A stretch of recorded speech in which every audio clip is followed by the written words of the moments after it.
if I speak, I am in big trouble.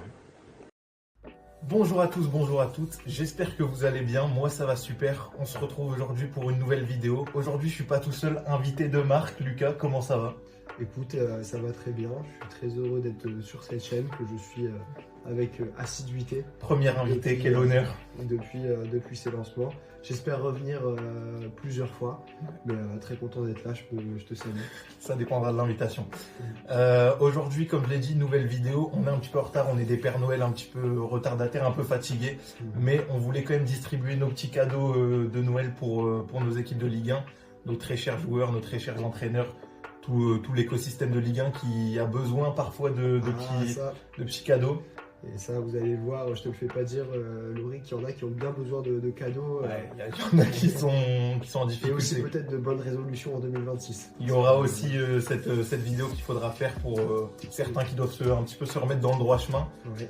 Aujourd'hui, on est là pour distribuer quelques surprises, voir quelles équipes ont besoin de quoi au final. Et ouais, on a quelques idées à vous partager. On fera, je crois que c'est trois cadeaux chacun. Un petit passe-passe de cadeaux et après on aura des petites bullet points à la fin. Mais voilà, en tout cas, on est là pour régaler les équipes de Ligue 1. Est-ce que ça te dit de commencer pour donner ton premier cadeau? Je vais donner mon premier cadeau tout de suite. Et il sera pour l'Olympique Lyonnais. Eh oui. L'Olympique Lyonnais, et comme une grand-mère à son petit-fils ou sa petite-fille, je propose pour l'Olympique Lyonnais une bonne vieille enveloppe de cash. Voilà, des sous, un chèque en blanc. Un chèque, voilà, on va pas refaire tout l'historique de ce qui s'est passé à Lyon depuis l'été dernier, mais on a eu cette relégation administrative en juillet qui a fait peur, ce feuilleton. Mais qui a fait peur à tout l'écosystème du football français. On a cru que Lyon allait descendre. Ouais. Et puis ensuite repêcher et des garanties apportées par Michel Kang, le groupe Eagle. Zéro argent donné, mais des promesses. Voilà, au moins vous restez en Ligue 1. Voilà, exactement. Et donc ce qu'on va leur souhaiter, j'ai vu qu'en décembre, les restrictions avaient été levées pour leurs investissements et les transferts. Mais moi, je suis pas rassuré. Je suis pas rassuré avec ce club et avec la DNCG. Donc moi, ce que je leur propose, c'est une petite enveloppe de cash pour pouvoir mettre tout ça derrière eux. Histoire de les remettre à flot un petit peu. Voilà, exactement, et pouvoir se concentrer à 100% sur le sportif. Sur le terrain. Moi, j'aime bien l'Olympique Lyonnais cette saison. Je trouve que c'est une équipe où il n'y a pas beaucoup d'ego, ça joue ensemble. Il y a des gros manques à certains postes. Et je me permettrai de leur faire un second cadeau aussi tout à l'heure, on en parlera.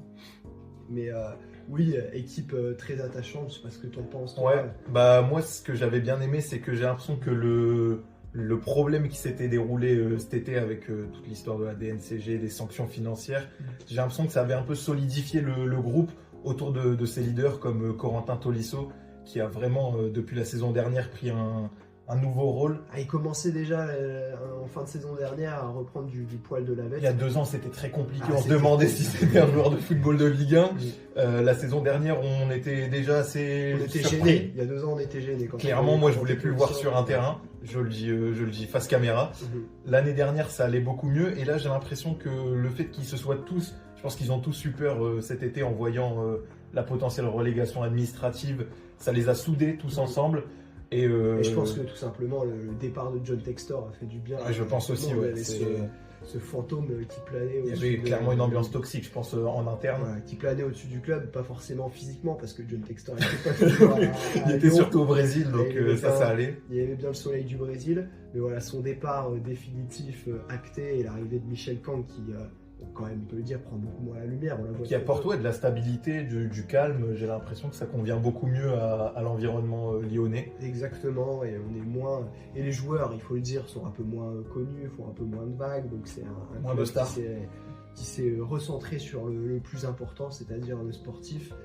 Et maintenant, pour définitivement tourner la page, parce qu'il y a encore de gros problèmes financiers, voilà, je leur offre cette enveloppe de cash. Je pense que ça va leur faire plaisir. C'est sympa de ta part. Je pense qu'ils la prendront volontiers. Pas moi, par contre, pour l'enveloppe de cash. Mais, on demande un investisseur dans les commentaires si possible. Voilà, c'est ça. ils adorent ça, de toute façon, les investisseurs. Appel d'offres. Voilà. Mais par contre, il faut vraiment leur donner l'argent pour le coup.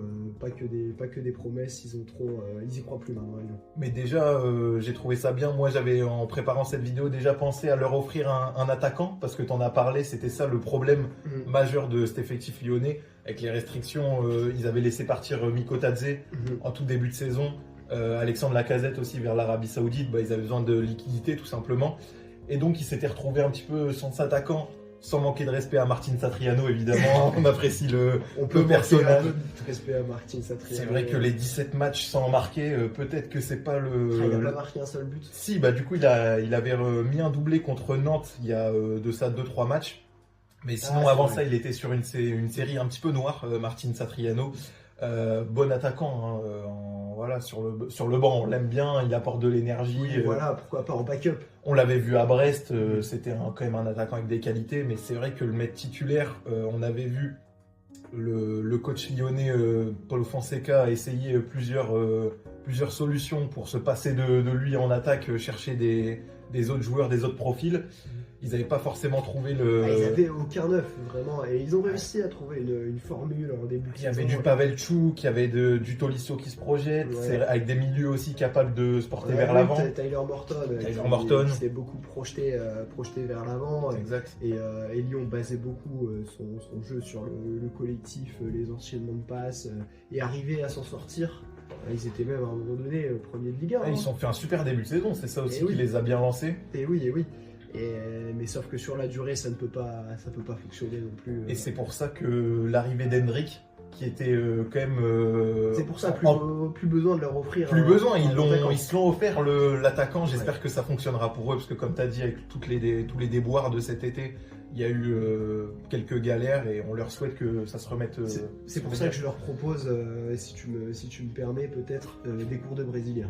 Des cours de brésilien pour tous les acteurs du club. Histoire que tout le monde s'entende bien. Histoire que tout le monde s'entende bien et que ça fonctionne, quoi. Parce qu'on a envie que ça marche. On est content de voir Hendrick. Ça donne envie. Moi, je suis très content de le voir. C'est vrai qu'on a vu quelques retours de champions du monde cet été, on était hype du Thauvin, du Giroud, du Pogba. Là, on commence à avoir des stars internationales qui arrivent en Ligue 1. On souhaite à Hendrick d'être champion du monde un jour, pourquoi pas en 2026. Moi, je ne souhaite pas. Ah non, personnellement, on souhaite l'équipe de France, on le souhaite à Hendrick. Voilà, personnellement. Mais bref, on a envie que ça marche. Ça peut marcher, c'est un bon joueur, Hendrick, quand il besoin de se relancer. Real, un joueur d'instinct, un neuf assez petit, trapu, très mobile, fin techniquement. C'est do Brasil. C'est do Brasil, ça vient tout droit de Sao Paulo. Voilà. Et donc pour que ça communique bien, je sais pas s'il y a d'autres Brésiliens à Lyon. Ouais, il y en a, je crois, un ou deux, mais bon, je pense que tout le monde peut apprendre le portugais, du coup, pour lui. Pour se connecter, mais la culture brésilienne, histoire qu'on fasse des petits repas tous ensemble à Lyon, c'est ce qu'on leur souhaite. On peut leur offrir aussi un voyage à Rio de Janeiro. Hein, je pense que les liquidités, il faut les mettre à terre dans un premier temps et on verra pour le voyage par la suite. Gâté Lyon en tout cas. Lyon gâté, et je propose de gâter une autre équipe qui, elle, en termes de liquidité, tout va bien, mais il y a eu des problèmes ailleurs. Je parle bien sûr du Paris Saint-Germain. Je pense que eux, on va pas leur offrir un sac de cash ou un chèque en blanc. Ils l'ont déjà, mais peut-être une équipe d'ambulanciers. Ça peut les aider. Très malin. Paris, depuis le début de saison, c'est vrai que c'est compliqué. L'infirmerie, elle est jamais vide. Il y a eu beaucoup de blessés. Je vais pas commencer à vous faire la liste, mais si je devais en nommer quelques-uns depuis le début de saison, Dembélé, il a raté la plupart des matchs. Hakimi, on avait inquiet, si on peut s'arrêter un petit peu. On peut s'arrêter sur Dembélé. Moi, je suis un peu inquiet. Je t'avoue, sur le cas Dembélé. Sur le cas Ballon d'Or. Ouais, alors on en a fait beaucoup hein, sur son Ballon d'Or. Saison historique. Et c'est l'occasion de le féliciter une nouvelle fois, même si on a beaucoup fait. Saison extraordinaire, Ballon d'Or mérité. Mais par contre, là, depuis le début de saison, c'est très compliqué, quoi. Il s'en sort pas avec ses blessures. Et moi, j'ai peur qu'un joueur fragile comme ça n'arrive pas forcément à remonter la pente ensuite. Il est bientôt il est bientôt à la trentaine, Dembélé. Ouais. Moi, j'avoue que le voir enchaîner les blessures et de ne pas réussir à revenir, ça me fait peur. Bah, c'est surtout que, autant si ça avait été un autre. C'est vrai qu'il y a eu un peu cette malédiction du Ballon d'Or, où tu sais, il le gagnait, et l'année d'après, c'était beaucoup plus compliqué avec les blessures. On avait eu le cas avec Rodri. Par exemple, depuis qu'il l'a gagné, c'est un peu la malédiction. Mais le problème, c'est que j'ai l'impression aussi avec Dembélé, il y a un antécédent. Clairement, c'était la saison dernière, un petit miracle qu'il ait aucune blessure. Là, cette année, il retombe dans ses travers. Et je te rejoins sur le fait d'être un peu inquiet parce que même quand il est revenu sur les terrains, je ne l'ai pas trouvé à 100%. Pour moi, Dembélé, c'est un joueur qui a besoin de sa coupure l'été, de besoin de se ressourcer. C'est petit cocktail au bord de l'eau pour Dembélé. Je parle pas forcément de ça, mais il a besoin d'une vraie prépa physique pour revenir. C'est un corps très fragile. C'est un corps très fragile, Dembélé. C'est vrai. Et là, ils l'ont pas eu avec la Coupe du Monde des clubs, où on l'a vu déjà à la Coupe du Monde des clubs. Il commençait à tirer la langue. Il n'y a pas que lui, mais il tirait la langue sacrément. C'est clair. Alors, on va pas non plus trop divaguer. J'ai mon avis sur la Coupe du Monde des clubs. On en a déjà parlé. Ces compétitions un peu économiques, financières. On n'est pas forcément pour en tant que fan de foot. D'autres diront que ça fait des matchs en plus. Nous, on dira qu'il y en a déjà assez des matchs. Qu'il y en a déjà assez, que c'est plus du tout du football plaisir. Mais pour revenir à ton sujet, c'est aussi ce qui explique le fait que le PSG a beaucoup blessé. Totalement. L'année dernière, saison historique sur le plan du palmarès. Ils ont tout gagné, à part la Coupe du Monde des clubs, du coup, en fin de saison, où ils s'inclinent en finale. Donc, quand même, un parcours assez important. Mais derrière, on en parlait en plus en fin de saison, quand on voyait cette saison au nombre de matchs records pour des joueurs comme Hakimi, comme Nuno Mendes, comme Dembélé, comme Kvaratskhelia, qui ont énormément joué. Forcément, c'est des joueurs sur lesquels Luis Enrique compte beaucoup. Et du coup, on se demandait s'ils allaient pouvoir enchaîner une deuxième saison avec autant de matchs au compteur. Et cette saison, la réponse, elle a été donnée clairement. Le verdict, il est clair. Impossible. Oui, et c'est pas naturel pour des sportifs de haut niveau de devoir enchaîner deux saisons comme ça. Et on ne voit pas qu'au PSG. De toute façon, il y a beaucoup d'équipes qui sont allées loin en Coupe du Monde des clubs qui sont en difficulté avec les blessures. De plus en plus. Du coup, en termes de cadeaux, l'équipe d'infirmiers pour sortir tout le monde de l'infirmerie, encore maintenant, c'est vrai qu'on a vu le retour de Dembélé. Si on pouvait ne pas mettre une équipe médicale issue de l'équipe de France, parce qu'il y a des petites tensions entre les deux. Ah oui, c'est ça. C'est vrai que comme il y a des talents à ne plus quoi savoir en faire au PSG, ça intéresse Didier Deschamps qui les appelle. Sauf que derrière au PSG, ça dit bon les gars, vous appelez des mecs blessés, comment on fait? Les mecs derrière, c'était le cas avec Désiré Doué. Paris ne voulait pas le lâcher c'était pour les qualifications en Coupe du Monde. Doué est quand même appelé par Deschamps. Doué rentre alors que le staff médical de Paris avait envoyé un communiqué au staff médical de l'équipe de France pour dire il n'est pas apte, ne le faites pas jouer. Ah, ils avaient envoyé... Ils avaient envoyé un communiqué et derrière, Doué joue, 10 minutes plus tard, sort sur blessure. Et depuis, on l'a vu entrer 10-15 minutes par-ci par-là. Et derrière, on a le communiqué du PSG qui se plaint directement le staff médical de l'équipe de France. Évidemment, et ouais, ça crée des tensions sur ces joueurs-là qui se blessent de plus en plus. Donc ouais, Paris, on espère revoir du coup un Dembélé au niveau. Hakimi, il a été appelé avec le Maroc pour la CAN, mais avant ça, il y a eu cette fracture à la cheville. Nuno Mendes, il s'était blessé aussi. Barcola, c'était lui qui portait un peu le début de saison en l'absence de pas mal de ses joueurs, mais là il s'est blessé. Chevalier, on l'a vu blessé. Safonov qui le remplace parce qu'il est blessé, joue super bien. 2 matchs plus tard, il est blessé. Et ça c'est pas mal petite parenthèse pour Lucas Chevalier parce que il est en danger. Safonov, il a pas fait des miracles, mais pour le coup, il a donné plus d'assurance que Lucas Chevalier en 3-4 matchs. Par rapport à Chevalier, que ce soit en interne ou en externe, il y a eu pas mal de pourparlers autour de Chevalier et ouais, ça allait pas fort. Et le fait que Safonov soit blessé va permettre à Chevalier de revenir. Je pense. Et on l'espère pour lui de regagner de la confiance et de s'imposer. Ouais. Ces absences nombreuses, on va quand même souligner quelques points positifs. Ça a donné du temps de jeu à des joueurs comme Ibrahim Mbaye, Seny Mayoulou, des jeunes joueurs de l'académie parisienne. Mais bon, quand tu dois aligner une attaque Quentin Djantou, Ibrahim Mbaye, Kangin Lee avec Mayoulou au milieu de terrain contre des équipes comme Monaco ou moins compétitives comme Metz, eh ben, tu te rends compte que certains, ils n'ont pas forcément le niveau pour être titulaire au Paris Saint-Germain. Et c'est normal, ils sont encore jeunes, hein, ils Bien doivent sûr, et c'est des très bons jeunes joueurs, et je pense qu'ils savent aussi profiter de cette période-là pour se montrer. pour progresser. Et le PSG n'est pas largué. Non. C'est pour ça, voilà, on leur souhaite d'avoir une équipe médicale pour soigner tous les bobos, parce que ils vont jouer encore le titre. Et ils sont à 2-3 retours près de repasser devant Lens. Il n'y a qu'un point d'écart entre Lens et Paris, voilà. De toute façon. Moi, je continue. Je sais que depuis, ça fait bien 1 ou 2 mois, je vois beaucoup de commentaires douter de la capacité à Paris d'être champion, évidemment, quand ils ne sont pas premiers. À cette période-là de l'année, les fois d'avant. On ne doute pas non plus, parce que même si... J'en ai vu. Oui, mais ils ont quand même des joueurs de qualité supérieure sur le terrain, même s'ils ont 6-7 blessés, et tu les as cités. Gvara a quand même joué pas mal de matchs. Oui. Et le fait qu'il y ait juste Gvara dans cette équipe-là, Gvara il est meilleur que tous...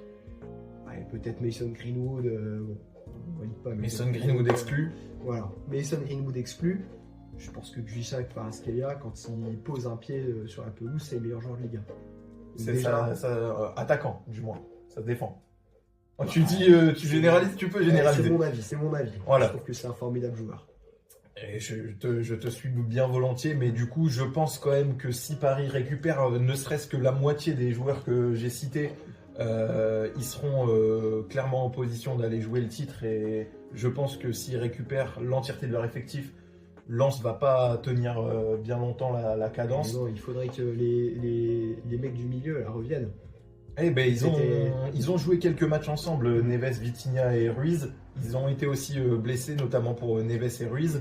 Et c'est vrai que quand ils jouent à 3, t'as beau avoir des attaquants de niveau national pour pas manquer de respect aux jeunes, mais ça fait toute la différence. C'est dur avec Mbaye. Ils ont besoin de se faire les dents. Voilà pour mon cadeau, une bonne équipe d'infirmiers à Paris. Très bien. On enchaîne tout de suite. Moi, je vais offrir un cadeau à une équipe que j'attendais bien meilleure cette année, je te l'avoue. Ouais. Je vais offrir un cadeau à Monaco. Je vais offrir. Il faut. Il faut mettre des cadeaux sur le sapin. Il y a beaucoup de cadeaux qu'on pourrait leur offrir. Oui. Il y a beaucoup de cadeaux qu'on pourrait leur offrir. Un coach. Ah, t'es dur. Encore un coach. Encore un. Troisième coach de l'année, pourquoi pas. Monsieur Pocognoli, justement, on va en parler. Mais moi, ce que j'ai envie d'offrir à Monaco, c'est pour chaque joueur de l'effectif, membre du staff, pour le coach aussi, parce qu'il y en a peut-être besoin aussi, ouais. Un caleçon propre. Un caleçon propre, je m'explique, parce que Monaco, c'est une équipe de craqueurs. Ouais. Ça craque dans les fins de match, ça craque pendant les matchs, ça prend des palanquets de but, ça panique. On ne sait pas comment est construit leur défense. Un coup c'est un 3, un coup c'est un 4. Pocognoli il tâtonne. Le changement de coach n'a pas aidé. Il a été peut-être, je sais pas ce qu'il fallait changer à Monaco à ce moment-là, mais en tout cas, ils n'ont pas trouvé la bonne formule. Non. Et peut-être pour repartir de zéro, voilà, il faut peut-être un caleçon propre. Bien blanc, talqué. Il faut changer de caleçon pour qu'ils oublient leur craquage passé. Ouais. Voilà, je sais pas ce que t'en penses, toi. Alors, je vais commencer par leur donner une petite excuse. C'est vrai qu'on a eu nombreuses absences de Denis Zakaria en début de saison. Il a joué quand même peu de matchs. On a eu du Tedze qui essayait de faire un peu colmater les brèches. Il a joué partout, Tedze, soit en piston, latéral, défenseur central, milieu de terrain. Il a été partout, utilisé partout par Adjuteur ou Pocognoli, les deux. On a un gros problème avec Thilo Kehrer. Je sais pas ce que tu en penses, mais par rapport à la saison dernière... Pareil, c'est pas un vrai... On ne sait pas c'est quoi son poste à Thilo Kehrer. Pour moi, c'est un défenseur central. Ah oui, mais c'est pas un défenseur central assez solide. Ah non, là on le voit d'autant plus cette saison, je suis piqué de Thilo Kehrer. Je le trouve parfois perdu sur le. Oui, clairement, dans ça va plus du tout. J'ai l'impression il subit la pression qui est mise sur Monaco, sur leurs mauvais résultats, sur leur défense, parce que je le rappelle, Monaco, ça fait partie des 6 pires défenses du championnat. On parle de l'AS Monaco, hein. Il y a des équipes, elles n'ont pas le budget et les ambitions de Monaco. Top 5 des défenses les plus perméables de Ils encaissent un nombre de buts pas possible. Et replaçons dans un contexte, Monaco, en début de saison, ils visent la Ligue des Champions. Évidemment. Ils ont un modèle économique minima qui doit les pousser à viser la Ligue des Champions, et en étant top 5 des pires défenses de Ligue 1, c'est pas possible. Tu vas pas y arriver. Mais au-delà du modèle économique, parce qu'il y a toujours cette question de l'argent, ils ont surtout les talents et les joueurs pour jouer la Ligue des Champions. Que ce soit Magnan Sakliouche, Balogun, Minamino, Golovin, Lamine Camara, c'est quand même des super joueurs. Enfin, moi, ils ramènent. Bon, Pogba, on en a fait beaucoup, on va attendre qu'il se remette en forme. Ah, moi, j'ai vu 2 transversales, je suis déjà convaincu qu'il peut faire du bien à cette équipe. C'est français, champion du monde, tout va bien. Mais oui, il peut faire du bien, c'est clair. Pro milieu de terrain, il manque pas de talent. On parle de sérénité. Lui, il a le caleçon bien propre. C'est vrai. Et un joueur qui peut amener son côté leader. À part contre la Suisse en 2021, c'est quand même un mec qui tient son équipe et qui va pas craquer. Et qui peut, il a l'expérience. Pour moi, il peut largement faire du bien. Des mauvais souvenirs que tu remontes là, et j'espère que ça ne touchera pas le collectif de Monaco. Mais ouais, il faut repartir. Ça me donne envie de refaire ces 50 célébrations contre la Suisse. Pour derrière perdre le ballon qui nous met dedans. Bref. Ouais, Monaco, il faut repartir, on est d'accord, en 2026 sur des nouvelles bases. Et il y a aussi, le fait qu'ils n'aient pas trouvé la bonne organisation tactique qui tâtonne, on souhaite à Pocognoli de faire des choix et de trouver la bonne articulation. Mais il y a aussi les joueurs dans leur tête, là, il faut qu'ils se concentrent. Ils choisissent leur match. Les joueurs choisissent leur match, et ça amène parfois contre des équipes contre lesquelles ils ne sont pas concentrés, contre des équipes qui sont censées être moins fortes que Monaco, des erreurs individuelles. Oui. Et là, c'est pas au niveau tactique. Non. C'est individuel, c'est de la concentration. Des pertes de balles, des passes ratées, des erreurs techniques qui sont indignes de joueurs qu'on a vu briller dans des matchs de Ligue des Champions. Oui, c'est très vrai. Du coup, c'est vrai qu'au-delà de la tactique, c'est parfois juste des erreurs individuelles où on se demande. En fait, des fois, j'ai l'impression qu'il y a juste 2 fils qui se touchent dans la tête de joueurs monégasques, et ouais, ça leur fait prendre des buts bêtes. Et ils se retrouvent 9e au classement aujourd'hui quand même, donc il s'agirait de se relancer très fort en 2026. Mais c'est encore jouable, ils sont pas si loin que ça stagne un petit peu au niveau. Mais après, pour la Ligue des Champions, ils sont décrochés quand même du wagon de 4 avec Lens, Paris, Marseille et Lille, qui est un cran au-dessus, mais il y a encore des places à jouer européennes. Même maintenant, il faut se rendre à l'évidence, hein. Il faut aller chercher une place européenne déjà. Tout à fait, on parlait de Ligue des Champions, ça commence à être compromis. Et bien ouais, il va falloir faire une grosse deuxième partie de saison en tout cas. Un joueur qui, on lui souhaite, et c'est le cadeau que j'ai envie de lui faire, qu'il fasse une grosse deuxième partie de saison. Là, j'offre à Mathis Sabline. Ah, un cadeau particulier pour un joueur. Oui, alors là, je lui achète son petit billet d'avion pour... Alors là, donnez-moi la destination. Moi, je souhaite même pas lui en donner, juste... T'as pas une petite préférence, tu le verrais pas quelque part? Par exemple, on en parlait, ils en ont plus besoin maintenant. À Lyon, ça aurait été parfait. Ça aurait été parfait à Lyon, mais je pense que comme ils ont eu leurs problèmes financiers, ils n'avaient pas de quoi s'aligner sur l'offre de Nantes. Je le vois peut-être pas en France, Mathis Sabline. Je pense qu'il peut s'imposer dans d'autres championnats. Okay. Je pense qu'il a les qualités pour jouer ailleurs. Parce que là, dans le joueur que j'adore, dans le marasme à Nantes, le pauvre, c'est pas possible. Là, il joue Mathis Sabline. Pour remettre un peu de contexte, la saison dernière, parce qu'on découvre pas cette saison que Mathis Sabline est un super joueur. Non. Ça fait déjà 2 saisons, 2 ans que c'est un vrai bon joueur de Ligue 1, et même parfois plus. Et l'année dernière, il fait une super saison, à plus de 10 buts, je pense, l'année dernière. Alors, voilà, il doit finir à 12-13 buts. je pense. Et même au-delà de ça, au-delà de ses buts, gros impact avec Nantes dans le jeu. Non, mais techniquement, il est plus fort que les autres. Il est au-dessus. Il bonifie l'attaque. Mais en fait, sans lui, Et c'est là où je vais en venir. j'allais dire sans lui, Nantes descend. Mais bon, hein, Nantes va descendre, donc ils n'ont pas besoin de ça. Mais ouais, la saison dernière, grosse saison. Et évidemment, il y a des clubs qui ont toqué à la porte de Valdemar Kita, le président de Nantes, pour dire Mathis Sabine, on le vend combien? Notamment le Paris FC, qui avait besoin d'attaquants pour leur monter un gros projet au Paris FC. Il voulait s'offrir Mathis Il y Sabine. avait une offre, mais je pense que Valdemar Kita, c'est le Kita Circus. Hein, tonton Valdemar. 50 millions la saison dernière pour demander pour Mathis Sabine. Et qu'est-ce qui se passe? Du coup, Mathis Sabine y reste. Sauf que déjà, alors il est bien la gentil. prise d'otage. Il est bien gentil, Mathis Sabine, parce qu'il se fait prendre en otage. Et derrière, il est quand même le meilleur joueur de Nantes de loin, avec un rendement sur le terrain. T'as pas l'impression que le mec il boude, hein. Et surtout, moi je l'ai pas vu se plaindre. Pas du tout, c'est ce que je dis, ouais. Forcer son départ, parce qu'il aurait pu aussi. Mais alors là, mais carrément. Alors moi je ne valide pas du tout ça, hein, le fait de faire la grève, de faire des déclarations pratiques, dans les médias pour essayer de partir à tout prix. Et ben on n'a pas vu Mathis Sabine le faire. Au contraire. Alors que si on a bien un pour lequel j'aurais pu comprendre qui se mettent à faire ça, c'est Mathis Sabine. Ah oui, mais clairement, je pense que lui-même se voyait partir cet été ailleurs que Nantes. Au final, ça demande 50 millions pour le laisser partir. Et évidemment, on adore Mathis Sabine, mais poser 50 millions pour lui, alors qu'il n'a pas forcément encore fait toutes ses preuves en Ligue 1, c'est compliqué. Donc, il reste. Cette saison, c'est compliqué pour lui, que 2 buts dans cette première partie de saison. Alors, on peut le blâmer lui, hein, il a manqué d'efficacité, mais déjà, de 1, il joue pas à son poste pour moi, beaucoup mis sur le côté, alors que ça reste, selon moi, un numéro 9. Je suis d'accord avec toi. Il a beaucoup joué, alors au début de saison, c'était Mostafa Mohamed, sauf que Mostafa Mohamed, ça fait déjà 2 saisons que c'est plus un attaquant de Ligue 1. Derrière, dur avec Mostafa Mohamed, qui arrive quand même toujours à mettre ses 7-8 buts par saison. C'est déclinant, ça devient très compliqué. Il s'est fait choper la place, tu sais par qui?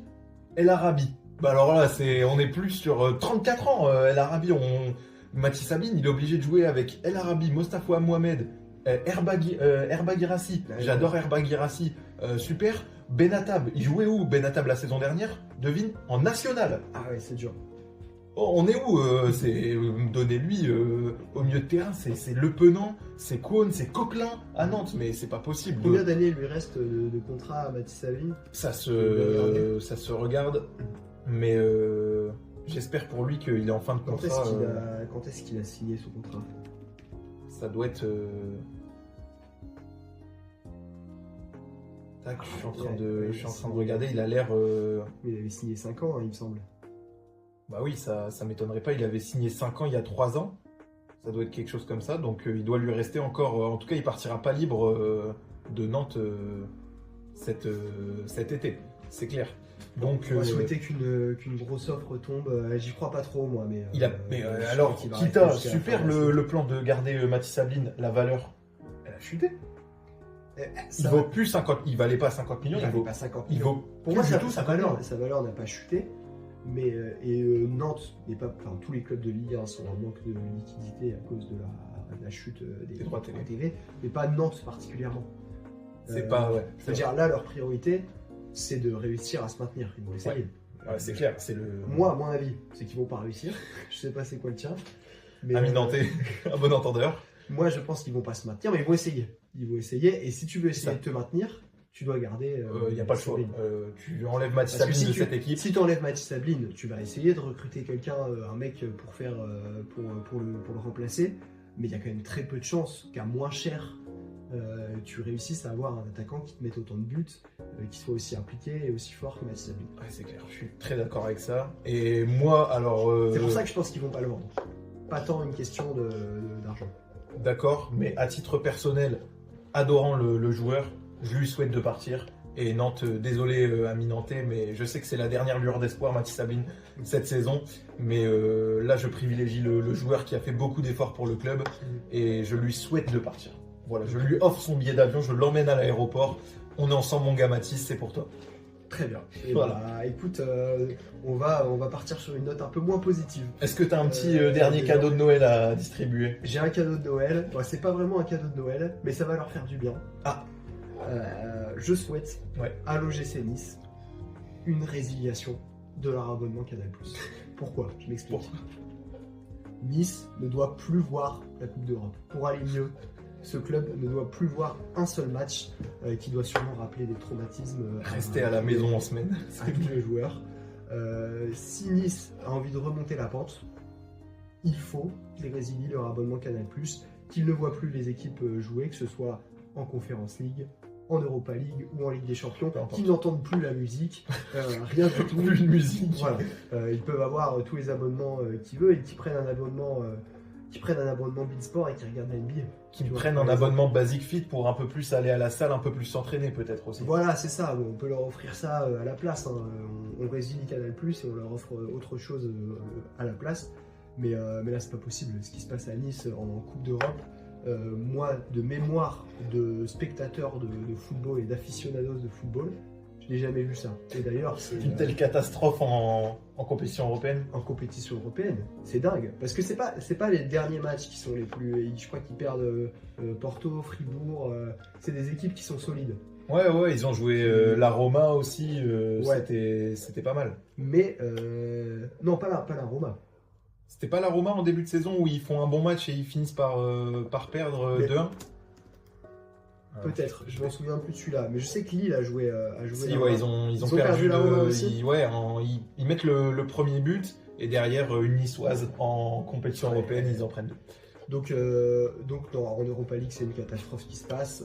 Ils ont Ça sert perdu à leur rien. match. Ça Ils sert sont à rien. 36e. C'est fou de se dire ça. Un club avec un tel budget, qui a des vrais bons joueurs en plus dans l'effectif. Mais c'est ça aussi. Mais en fait, c'est le même problème que Monaco. C'est les équipes de la côte, ils choisissent leur match.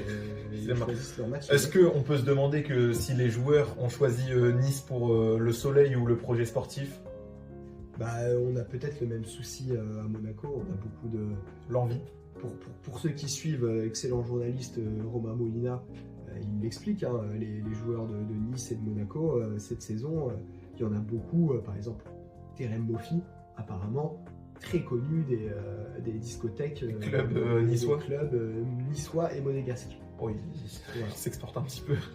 Donc, Terem Moffi, quand même, sale histoire avec. ça, l'histoire avec Jérémy Boga, ce qui s'est passé, on le valide. Les supporters niçois, évidemment. Est-ce qu'on peut appeler ça des supporters?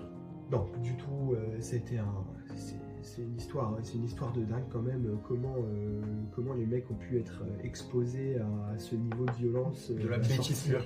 à la sortie du bus. Je sais pas, il n'y avait pas de sécurité ou quoi que ce soit. Enfin, c'est dingue cette histoire et ça rajoute au marasme de Bah, Nice évidemment. qui est déjà sportif, parce que sur le terrain c'est dramatique ce qui se passe. Et pourquoi je demande à enlever l'abonnement en Canal+, c'est pour dire que leurs performances en Coupe d'Europe sont catastrophiques, mais j'ai l'impression aussi qu'elles influent sur leurs performances en championnat. Je pense aussi, ouais. Après, bon. Il y a la fatigue, l'enchaînement des matchs. Ouais. Quand tu perds un match, tu es forcément impacté. Et du coup, ça joue sur la prochaine rencontre. C'est clair que quand tu joues un match, déjà, il y a la fatigue. Quand tu joues un match en semaine, il y a la fatigue qui entre en compte pour le match du week-end. Mais je suis d'accord sur le fait que quand tu perds le match, Et quand tu perds en plus pour la 6e fois plus consécutive difficile dans la de s'y compétition. remettre derrière pour le match du week-end. Je suis d'accord. Et donc, pour moi, il faut mettre complètement de côté la Coupe d'Europe. De toute façon, Il ne faut plus utiliser ça dans la tête, parce que c'est quelque chose qui les bloque. Il faut qu'ils se recentrent complètement Sur le championnat. sur le championnat, sur la Ligue 1. Mais qu'est-ce qu'on peut leur souhaiter en Ligue 1? Qu'est-ce qu'on peut leur souhaiter en Ligue 1? Parce que là, ils sont dans un ventre mou, bien mou. Et ben, je trouve que déjà, leur souhaiter le ventre mou, ça serait... Fin de saison, je serais 10e, très content. on est une bonne Il liste. serait très content. Moi, je dis attention. Je dis attention à ce qu'ils ne glissent pas dans les places qui font peur en fin de saison. Dans les places qui t'obligent à gagner des matchs importants, parce que cette équipe-là, elle va pas gagner des matchs Ouais, importants non, à la fin. je suis d'accord. Je suis d'accord. C'est pas des mecs qui sont prêts à se battre comme des chiens pour sauver leur place en Ligue 1. C'est pas un effectif construit pour ça. C'est un effectif de talent qui a les qualités, clairement, en début de saison. Et même encore aujourd'hui, quand vous voyez la composition, le 11 de départ de Nice pour leur match, tu te dis, c'est une équipe qui peut jouer l'Europe en fait. Bien sûr. Ils ont les talents. En attaque, Sofiane Diop, Jérémy Boga, Terem Mofi. J'aime pas Kevin Carlos la recrue, mais bon, il joue pas non plus beaucoup. Mohamed Ali Chaud, c'est des bons joueurs. Van Hout, la recrue, c'est un bon joueur. Mohamed Ali Chaud, c'est quand même dingue la capacité qu'il a à dribbler 3 joueurs, à se retrouver. Et moi, j'appelle ça le syndrome Raheem Sterling. Et après, ce garçon, il frappe, mais comme un enfant. C'est pas possible. Incapable c'est terrible. de finir ses bonnes actions, Mohamed Ali Chaud, malheureusement. Joueur très frustrant. Et Boga, il a un peu le même problème. C'est un peu mieux Boga, mais il a un peu le même problème. Je suis d'accord. Mais franchement, t'as Mohamed Ali Chaud et Jérémy Boga sur les côtés et un finisseur comme Terem Mofi qui, honnêtement, moi je pense que Terem Mofi il peut marquer 15 buts par saison. Mais il l'a déjà fait. Mais bien sûr, et j'ai pas de mal à l'imaginer le refaire. Mais à partir du moment où ils sont dans cette situation-là, où ils doivent gagner des matchs pour se maintenir et se mettre le cul par terre, c'est pas lui qui va te sortir de la boue. Je trouve que c'est pas une équipe qui a cet ADN. Je suis d'accord. Il y a eu, et en plus, pour rajouter... Il y a encore plus, parce que des équipes... Désolé, je t'ai coupé. Non, vas-y. Encore plus quand tu sais que tes supporters sont pas avec toi. Et oui, et ça, honnêtement, je l'ai beaucoup ressenti. On va pas en vouloir aux supporters de Nice de cracher sur leur équipe. Quand tu vas au stade, de ne pas chanter de pour... les huer, ça se comprend, franchement, j'étais marqué là-dessus sur le match c'était face à Angers, à domicile, match perdu, évidemment. Les supporters faisaient grève et on sentait que l'atmosphère pesait sur le jeu des joueurs. Déjà, c'est pas, comme tu l'as dit, des joueurs qui ont mentalement la capacité de surpasser ces situations difficiles. Et là, toute l'atmosphère, j'ai l'impression que ça c'était lourd sur leurs épaules. Match perdu face à Angers. En plus, il y a eu tentative de réveil par Franck Hez qui a tenté de faire des déclarations pour les remettre dedans. Franck Hez aussi, Ça allait pas. Derrière, affaire chelou où il est licencié, il n'est pas licencié, il démissionne pas. Non, faut qu'il garde son salaire, donc il va rester jusqu'au bout. Et bien sûr, il n'a jamais été question qu'il démissionne. C'est un contexte pas facile pour une équipe comme ça. Franck Hez, moi je pense qu'il voulait se faire virer. Je pense qu'il voulait plus être là, il voulait prendre ses indemnités de départ et quitter ce bourbier, parce qu'il ne va pas démissionner. Il a été trop, c'est peut-être une erreur, il a été trop grassement payé par l'OGC. Je pense aussi. Ils avaient confiance en lui et aujourd'hui ça se retourne contre eux. Voilà. En tout cas, l'idée de mon cadeau, c'est de leur permettre de se concentrer à 100% sur leur objectif, c'est-à-dire gagner quelques matchs pour se maintenir. Et retrouver le bonheur pour les supporters aussi, il faut les remettre dans la poche. Ah ouais. Est-ce que c'est possible avec cette équipe-là? Je pense pas. Peut-être déjà se tourner vers la saison prochaine. La fracture est actée là, entre les supporters et les joueurs. On va simplement leur souhaiter de réussir leur deuxième partie de saison. De se maintenir en bonne et due forme. Voilà. Eh ben écoute, moi j'ai un petit dernier cadeau à distribuer en tant que bon Père Noël. Alors celui-là il est un petit peu plus imaginaire, mais il y a une équipe que j'aime bien et qui me frustre. C'est cette équipe de Strasbourg et j'aimerais leur offrir un petit élixir de vieillesse. Voilà, il faut leur donner un petit peu d'expérience. Je sais pas comment faire. Peut-être ramener un vieux de la vieille, un joueur expérimenté qui a tout connu, un vétéran, histoire de les encadrer. Mais cette équipe de Strasbourg, c'est peut-être l'une des équipes les plus talentueuses dans l'effectif. En fait, quand ils ont le sourire, que ça tourne, que tu sens qu'ils sont en confiance. Quand ça va bien, ça va bien. Ces jeunes-là, c'est difficile d'aller leur prendre des points, quoi. Ils déroulent. Ouais. Mais c'est pareil qu'en fait comme Nice, quoi. C'est des joueurs talentueux. Mais on peut pas leur demander de se réveiller. Enfin, j'ai l'impression qu'il manque ce joueur qui pousse une gueulante dans le vestiaire. Exactement. Pour les réveiller quand ça va pas, et même pendant le match de rassembler les troupes et de donner les bonnes consignes, les bons mots. Quand je vois par exemple que le capitaine ça a été Emmanuel Emega, est-ce que Emmanuel Emega c'est le vrai capitaine qu'il faut à Strasbourg? Réponse de ma part? Non, clairement. C'est pas le capitaine qu'il faut à Strasbourg, c'est le capitaine d'aucune équipe, Emmanuel Emega. Ça n'est pas un capitaine, il n'a pas le profil en plus. Non, du tout. Et en plus, après ses déclarations sur le club, c'est pareil, là pour le coup, la rupture avec les supporters, elle est actée. Avec Au-delà des déclarations en plus, on a vu cette signature à Chelsea en cours de saison pour la saison prochaine. Qu'est-ce que ça me dégoûte. Bah ouais, on va au Strasbourg. C'est vrai que cette multipropriété, je pense que les pourrait en supporters... on pourrait en faire un sujet d'une prochaine... La multipropriété, clairement. Beaucoup de choses à dire. Mais ouais, Emmanuel Emega, c'est un peu j'ai l'impression que c'est un peu le joueur qui la symbolise, enfin le côté négatif de la multipropriété. Parce qu'il l'embrasse aussi, il fait même pas semblant. Eh non, il se cache pas. Il se cache pas du tout. Il dit qu'il est très content de rejoindre Chelsea. Il dit qu'il savait pas où était Strasbourg. C'est des déclarations qui vont pas du tout dans le sens de... Avant de rejoindre le club, il fait des chutes quand il marque, comme si le problème était ses performances et pas le fait qui justement valide complètement la multipropriété et signe dans un autre club sans respecter les supporters au milieu de la saison. Enfin bref, c'est pas un capitaine. C'est pas un capitaine. Il y a un joueur pour moi qui a plus le profil, c'est Ben Chilwell. Mais Ben Chilwell, on pourrait croire comme ça qu'il a 35 ans, il en a que 28. C'est le joueur le plus vieux de l'effectif de Strasbourg, qui est l'effectif le plus jeune d'Europe. J'ai l'impression qu'il est dans le circuit depuis 2005.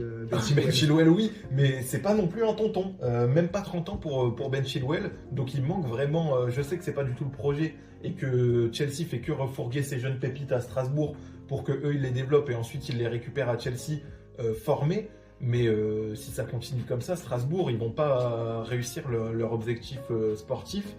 Ce qu'il y a, c'est qu'ils jouent bien 70-75 minutes dans le match et derrière ils craquent par manque d'expérience. Il y avait eu ce point perdu contre Brest en fin de match où ils tenaient le match nul, ils finissent par prendre un but. Il y a eu un point perdu aussi contre Lyon. Il y a eu 3 points perdus contre Marseille parce qu'ils encaissent 2 buts dans les 15 dernières minutes. Quand tu commences à additionner, ils font pas un mauvais début de saison, Strasbourg. Je crois qu'ils sont 7e actuellement. Mais ils ont perdu beaucoup de matchs par manque d'expérience, en craquant, en prenant des buts à la fin, alors qu'ils étaient la meilleure équipe sur le terrain. Et je suis d'accord, c'est frustrant. Et même quand tu regardes les matchs où ils perdent assez largement, comme contre Rennes, où ils prennent quand même 4-1, ils sont. Mais le Rennes David Bay, désolé. C'est ça. Imprenable. Non, mais sur ce match-là, en ayant été devant le match, j'avais l'impression que Strasbourg était la meilleure équipe sur le terrain et ils finissent quand même par en prendre 4 par Rennes qui était en plus à ce moment-là dans la galère. C'est un peu ce qui marque la fin de la galère de Rennes. Mais comment t'en prends 4 contre une équipe comme ça, c'est par le manque d'expérience clairement. Et ça me frustre en fait parce que le manque de maîtrise de la première à la dernière minute d'un match. Ah ouais, ça clairement il leur manque et ça me frustre parce qu'ils ont vraiment des joueurs que moi j'affectionne. Des Valentine Barco, c'est quand même un sacré joueur. C'est un peu plus compliqué, Valentine Barco. J'aime bien quand même. Il avait. Mais l'année dernière, il était flamboyant. Mais on peut effectivement dire qu'il leur manque un petit élixir de vieillesse pour chacun prendre de la maturité et de l'expérience. Il leur manque 5 Mais ans. on peut aussi dire que certains joueurs sont un cran en dessous par rapport à l'année dernière. Ouais, après, il y a beaucoup de turnover. C'est des équipes qui connaissent beaucoup de changements avec un effectif qui est extrêmement large. Les mecs qui sont restés, comme Valentine Barco, ne sont pas aussi bons que l'année dernière. Je te trouve dur avec lui. Moi, c'est un joueur que j'adore. Moi aussi, j'aime beaucoup sa patte gauche, mais il n'empêche que les joueurs qui sont bons comme ça, on peut aussi leur reprocher d'avoir des petites... et c'est ce qui explique aussi que Strasbourg y arrive moins bien. Il y a moins de réussite que l'année dernière. C'est ça. Et du coup, il faudrait leur donner... je sais pas ce qu'il leur faudrait. Est-ce que c'est un vétéran? Est-ce que c'est dans le joueur? Est-ce que c'est dans le staff? Et tu prendrais quel profil? Un joueur de champ? Plutôt un joueur de champ défensif. Je vois bien un défenseur central un petit peu plus vocal, parce qu'ils ont des très bons défenseurs centraux, mais qui manquent de ce charisme, cette capacité à donner les consignes de manière assumée, affirmée. Donc peut-être un profil défensif, mais je sais que c'est pas du tout le projet de Strasbourg, donc ce sera pas fait. Et j'ai peur que ça leur coûte cher en fin de saison. Ils sont combien là, Strasbourg? 7e. Ok. Ils sont dans ce train-là qui joue l'Europe, mais qui a un peu décroché des places pour la Ligue des Champions, malheureusement. D'accord. Voilà, on a distribué nos petits cadeaux. Est-ce que tu as encore des petites bullet points qu'on développe un peu moins, mais des petits cadeaux que tu as envie de distribuer en... Tout à fait, j'ai envie de donner un petit cadeau au FC Metz. Shout Ok. out. Shout out. Mais je pense qu'il leur faut un peu plus qu'un cadeau. Il leur faut plusieurs cadeaux. C'est comme beaucoup d'équipes de bas de tableau.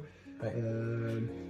Ça va être un cadeau assez difficile à accepter, mais pour les supporters de Metz, j'en connais d'ailleurs l'un de mes meilleurs copains supporters de Metz à qui je passe le bonjour. On va leur prescrire des mouchoirs, peut-être un paquet de Ouais, Kleenex. Et moi j'ai envie d'offrir à Metz un ascenseur tout neuf. Voilà, un ascenseur tout neuf, comme ça ils feront bien l'ascenseur C'est tout ce qu'on en peut leur fin de souhaiter. saison et ils remonteront bien dans 2 ans, 3 ans. Ouais, depuis les saisons dernières, c'est toujours pareil. Ouais. Très bonne saison en Ligue 2. Voilà. Ils Je remontent. me dis que leur ascenseur est peut-être un peu rouillé. Ouais, et quitte à faire des petits travaux. J'ai peur qu'ils descendent cette saison et qu'ils n'arrivent pas à remonter. Et Donc, du coup, il du faut coup, leur je leur offre donner je un leur- bel ascenseur. Parce que j'aime bien ce club, je suis pris d'affection pour ce club. Et comme Nantes, j'ai du mal à les imaginer se maintenir, même si c'est pas C'est pas fini. Hein. Ouais, c'est pas fini. Et en plus, c'est une équipe qui, je trouve, il y a du talent dans cette équipe. Gauthier Hyde est Gauthier un formidable joueur de football. Abouachvili qui est en train de vraiment se révéler aussi, être un vrai joueur de football. Ouais. Pour peu que Habib Diallo se rappelle qu'il est un bon attaquant de Ligue 1. Ouais, ça, j'ai un peu plus de Voilà. difficultés à l'entrevoir. Voilà. Et s'il arrive à s'en rappeler et que ça arrive à tourner avec Gauthier Hyde, pourquoi pas. Mais en tout cas, si ça reste comme ça, On leur souhaitera on de leur souhaite remonter l'ascenseur. On leur l'année souhaite de prochaine. remonter dans 2 ans. Voilà pour les petits cadeaux. Est-ce qu'on peut conclure par le fait de demander à Lens de libérer le Père Noël? Voilà. Ils le séquestrent depuis août. Tout va bien à Lens. J'ai l'impression est-ce qu'ils sont tombés sur un champ de trèfle à 4 feuilles? Ouais, je pense Qu'est-ce que qui se ça, passe à Lens? Je pense que c'est. On n'a rien à leur prescrire, mais juste une petite demande pour le Père Noël. Bah, pour donner aux autres, quoi. Bah si, ouais. si on veut donner les cadeaux aux autres clubs de Ligue 1, Qui il les faut distribue. d'abord- Et voilà, il faut qu'il y ait quelqu'un pour les distribuer. Et pour le moment, le Père Noël, il est à Lens. Il est à Lens et il est enfermé. Il est installé là-bas. Il y a le rouge, mais il n'y a plus de blanc. Maintenant, c'est du jaune. C'est du sang et or. C'est un Père Noël. C'est un Père Noël sponsorisé par le RCL. Et on verra si il arrive à se libérer en deuxième partie de saison pour savoir s'ils arrivent à faire la même première partie qu'ils ont Ouais, fait là. C'est quand même c'est incroyable ce qui se passe. premier avant cette trêve. Le Père Noël leur a donné Florian Thauvin. Le Père Noël, Romain Risser, gardien qui sort un peu de nulle part, jeune gardien super. Mathieu Hudol, qui avait vu le coup Oh là Mathieu là. Hudol. Il Bah, va moi, peut-être j'avais vu le coup Mathieu Hudol.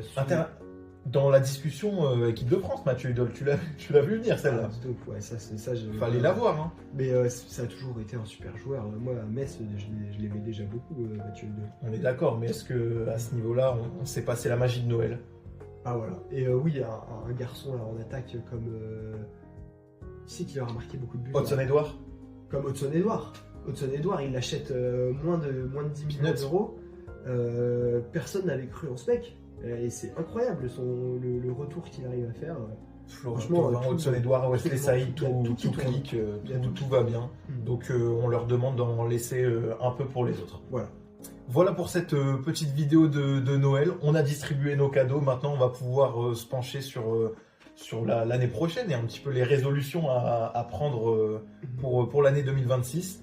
En attendant, je vous souhaite de bien vous porter, de profiter des fêtes. Et nous, on se retrouve, que ce soit sur les réseaux, sur Twitter ou pour une Il y a une nouvelle vidéo vidéo. qui va sortir avant la fin de l'année ou On peut déjà souhaiter la bonne année dans cette vidéo. Je pense qu'on se retrouvera en 2026. on souhaitera la bonne année en début d'année, mais on peut vous Évidemment. souhaiter de passer un très bon nouvel an. Faites attention à vous, Voilà. c'est important.